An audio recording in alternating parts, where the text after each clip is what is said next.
Hello guys, welcome to my YouTube channel. কেমন আছো তোমরা? এখন আমরা কথা বলবো মোস্ট অ্যান্টিসিপেটেড সিনেমা পুষ্পা 2 এর সেকেন্ড সাউন্ড নিয়ে। ইয়েস, দ্য কাপল সং, যেটা তারা রিলিজ করেছিল, মানে 29 তারিখে ছাড়বে এরকম পোস্ট করেছিল। তো সেই গানটার প্রিমিয়ার হলো এবং আমি ডাইরেক্ট প্রিমিয়ারটাই দেখেছি, ঠিক আছে? মানে ইউটিউবে যে প্রিমিয়ার হলো, অরিজিনাল নাচ তো এত বড় হয়নি। তো সেই গানটা দেখলাম, কেমন লাগলো এই গানটি সেটা নিয়ে কথা বলবো। তো চলো ভিডিওটা শুরু করা যাক। সবথেকে প্রথম, এই গানটা কোনো মানে না, ঠিক আছে? মানে গানের মিউজিক ভিডিও না, এটা বিটিএস ছাড়া হয়েছে। যে এর যে ভিডিওটা আছে সেটা বিটিএসটা ছাড়া হয়েছে। যে অরিজিনালি তারা কীভাবে শুটিং করেছে, শুটিংয়ের মধ্যে কী কী হয়েছে সেই সবই দেখিয়েছে গানটায়, এবং তার সাথে সাথে ওই কিছু স্টেপ দেখিয়েছে যেটা গানে থাকবে, এটা যে আমাদের হিন্ট দিচ্ছে।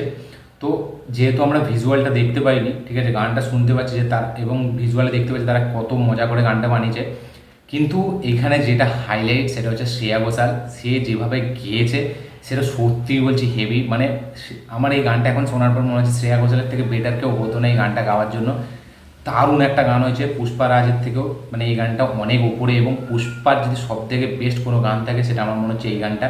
এই গানটা যখনই আসবে এতে প্রচুর রিলস হবে, ঠিক আছে? এবং গানটার যে কিছু হুক স্টেপ আমরা দেখতে পাচ্ছি, মানে এই যে এরকম দুলছে, পুষ্পাতে একটা জিনিস যদি ভালো করে আপনারা নজর রাখেন, ঠিক আছে, তো পুষ্পার প্রত্যেকটা গানে কিন্তু আলাদা আলাদা রকমের হুক স্টেপ আছে, আলাদা আলাদা রকমের ডান্স স্টেপ আছে। স্বামী স্বামীতে একটা ছিল, শ্রীবাল্লিতে একটা ছিল, ওয়ান্টে বাতে একটা ছিল, পুষ্পা টুয়েতে পুষ্পা রাজে একটা আছে, এই গানটাতে একটা আছে। তো তারা প্রত্যেকটা রকম হুক স্টেপ তারা ইউজ করছে এবং সেগুলো কিন্তু খুব ভাইরাল হচ্ছে এবং তার সাথে সাথে দেখতে কিন্তু হেভি লাগছে। এখানে আমরা দেখতে পাচ্ছি সিম্পল একটা স্টেপ, কোনো মানে এ নয়, ঠিক আছে, জাস্ট বডিটাকে এরকম দোলাচ্ছে। মানে ওই যে পুষ্পারাজের যে ক্যারেক্টারটা কাঁদছে এরকম করে, সেইটার একটা আলাদা জাস্টিফিকেশান দিচ্ছে, একটা আলাদা চার্ম দিচ্ছে। তার সাথে সাথে আল্লু অর্জুনকে কী লাগছে এখানে, মানে তার চুল ওই রকম, দাড়ি ওই রকম কালো, এমনিতে তার ব্ল্যাক সব থেকে সেরা, ঠিক আছে, তাকে জাস্ট স্টাইলিশ লাগছে, মানে সেরা। এবার গানটাতে কীরকম তার ড্রেস থাকবে সেটা তো এখন দেখতে পাইনি। বিটিএসে দেখলাম যে কালো এরকম আছে, তো গানে তো এরকম থাকবে না, একটা সেট ডিজাইন করা হয়েছে, আমরা দেখতে পাচ্ছি সেই সেট ডিজাইনের মধ্যেই গানটা হতে চলেছে। তো রাশ্মিকার যে কস্টিউম আমরা দেখলাম, আল্লু অর্জুনের যে কস্টিউম, এটা অরিজিনাল না, গানটা তো অন্য থাকবে। তো এটা বিটিএস ছাড়া হয়েছে, কিন্তু গানটা শুনতে ব্যাপক লাগে। আমি হিন্দিতেই শুনেছি এখন, এবং হিন্দিটাই আমার সেরা লেগেছে, ঠিক আছে? বাকিটা আমি জানি শুনলে অতটা ভালো লাগবে না, বাংলাটা হয়তো ভালো লাগবে, কারণ শ্রেয়া ঘোষাল সবেতেই গায়ে হেভি, কিন্তু লিরিক্সের একটা ব্যাপার আছে। আমাকে হিন্দিটাতে বেস্ট লেগেছে শ্রেয়া ঘোষালকে, এবং আমি মনে করি শ্রেয়া ঘোষাল এই গানটার অরিজিনাল জান, ঠিক আছে? সে যেভাবে গেয়েছে সেটা সত্যিই হেভি।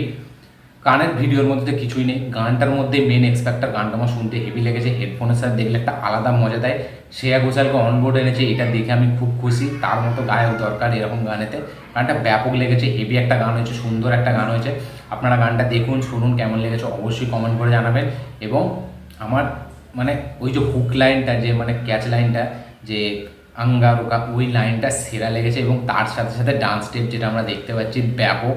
গানটা যখন ভিজুয়ালি আসবে সেটা দেখার একটা অন্য মজা লাগবে, থিয়েটারে যখন চলবে একটা আলাদাই ভাইবস ক্রিয়েট করবে। তো আমার হেভি লেগেছে। আপনারা দেখুন, দেখে কেমন লেগেছে অবশ্যই কমেন্ট করে জানাবেন। আমার এই ভিডিওটি ভালো লেগে থাকলে অবশ্যই লাইক, শেয়ার, কমেন্ট করবেন।